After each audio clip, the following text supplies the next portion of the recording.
The recent trend of case manufacturers naming their latest product by adding a 3-digit number to the back end of a single letter is not dead, although I think by this point we should just be about done with it because there are only 19,000 possible combinations, and I think we've used them all. This is the Phanteks P360X, a case shown earlier this year at Computex, and another addition to Phanteks' sub $100 case lineup. Is it any good, or is it just another case that blends into the sea of similarly named products?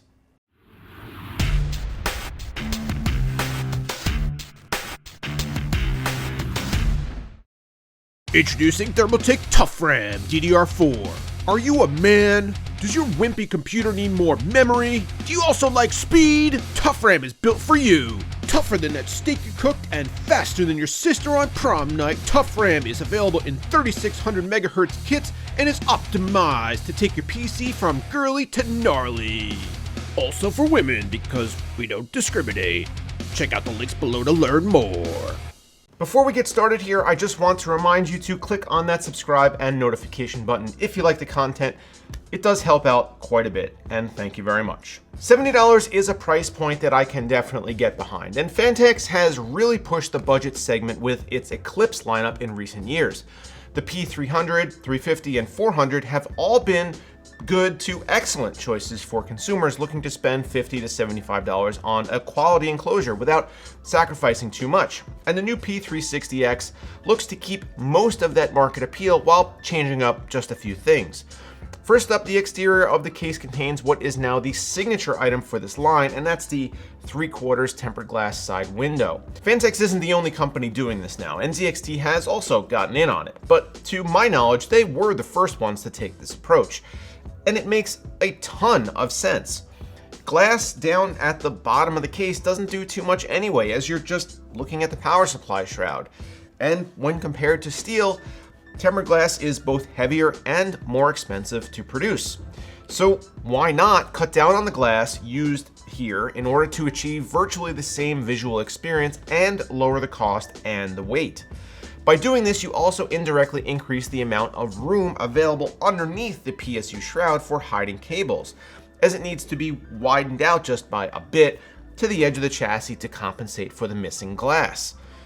Benefits all around, I think, and I'm glad Phanteks is continuing with this approach. This has also allowed them to embed an addressable RGB strip into the joint where the steel and the glass meet, giving it a visual flair and perhaps distracting from the transition between the two materials.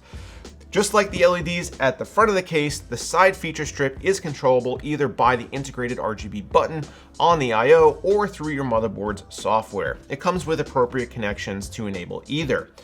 Right now, I just have SATA power plugged into it, so I can cycle through all the color modes using these buttons up here, and it looks pretty good. But if you wanted some more granular control, I'd suggest using the 3-pin plug instead. The front of the P360X is dominated by the new RGB lighting strips built into the removable front panel. They're bright and punchy and are a definite value add. They look similar to what Phanteks equipped their much more expensive Evolve X with, and they connect with a similar set of contact pins behind the panel. This means that even though the lights are built into the panel itself, it's not tethered to the case by wiring that can make fan installation pretty difficult. The lighting is in the same area as the airflow grills on the side. You also have small openings at the top and on the bottom, but this is where you start to have some questions about the design. While the front panel isn't completely closed off, and I certainly appreciate that, the openings aren't what I'd call generous, and they're placed in such a way that they aren't positioned directly in front of any fan that you can mount up there. This will come into play during thermal testing a little bit later. Behind that front panel, we see the fan mounts and the one included 120mm black case fan. This is also how you access the hard drive cage, which can house two 3.5-inch drives. You can mount up to two 120 or two 140mm fans up front, and Phanteks claims support for a 280mm radiator as well. Although the fit is admittedly tight, it does work. This isn't a case that should be on your radar though if you want to do any kind of custom water cooling. By that same token, a 360mm AIO also won't fit in here, and neither will a large air cooler. My Hyper 212 barely cleared the side panel, and when I installed it, I gave it about 12 double checks just to make sure there was enough clearance. This means that something like the large Noctuas or the Be Quiet Dark Rack Pro 4 won't fit in here either. So there's no support for high-end cooling of any kind, air or water, meaning that you're at least somewhat restricted on the CPU that you can build with. Now keep in mind that a 280mm AIO should be sufficient for most processors, and someone looking to put together a system based on a $1,000 10980XE probably isn't looking at a $70 case. But there are at least some build restrictions here that you'll need to be mindful of. Now, while we're on the topic of cooling, let's look at the top of the case, which comes with a magnetic dust filter and, honestly, not much else. There are two 120mm fan mounts up here, and I would recommend populating at least one of them to promote better airflow. But they also claim 240mm radiator support, and this is where I have to object. This is a very cramped space, and unless you're using the absolute lowest profile memory available, and your VRM heatsink on the motherboard is short and out of the way, you're probably not getting away with stuffing a radiator up here. You will have a conflict. There's also no exhaust fan, as the case comes from the factory, although you can fit 120mm back here if you'd like.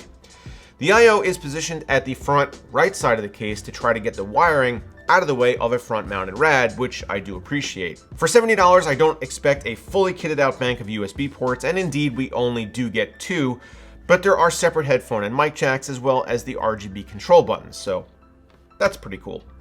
The large power button is situated front and center and easy to access. Around the back side, we find a good layout and adequate spacing to help tidy up your cable mess. The recessed cable routing channel towards the front of the case comes with pre-installed Velcro strips that help a ton. And because this is a deeper area, there's no problem tucking away your thicker 24-pin and or PCIe cables.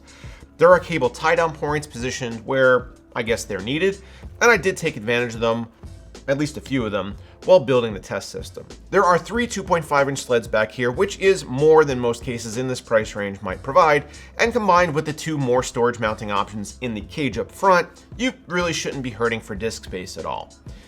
The main compartment of the P360X is laid out, I guess, as you might expect from a $70 case. It's pretty bare and forgoes any rubber grommets, although it does make up for that by bumping out a cable management bar towards the front of the case. It runs the full height from top to bottom of the motherboard area, and this does allow you to position your cables perfectly height-wise, and does allow for some flexibility when it comes to motherboard sizing.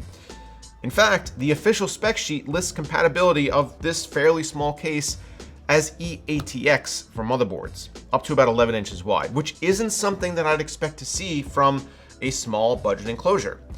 Per usual, my case testing procedures include idle and load testing of both the CPU and the GPU, as well as a noise test conducted with both components under stress. Both the CPU and the GPU sat idle at 29C, and this is in line with what we might expect from these components. CPU load temps, though, got a little toasty, leveling off at 71C after 30 minutes. I think we can directly attribute this to the lack of direct airflow from the front of the case, as well as no exhaust fan existing back here to help pull the hot air out. Because the front of the case isn't particularly open, the only way to get a lot of cool air into the P360X would be to force it in with more fans, and unfortunately the case only does come with the one. That one fan does point back towards the GPU, however, and as a result we saw slightly cooler temps there. Putting a load on both of our main components and whipping out the trusty sound meter, I was initially very impressed with the result, as the P360X scored the lowest of any case tested thus far. But then I remembered that it only does have one fan, and my excitement was somewhat tempered.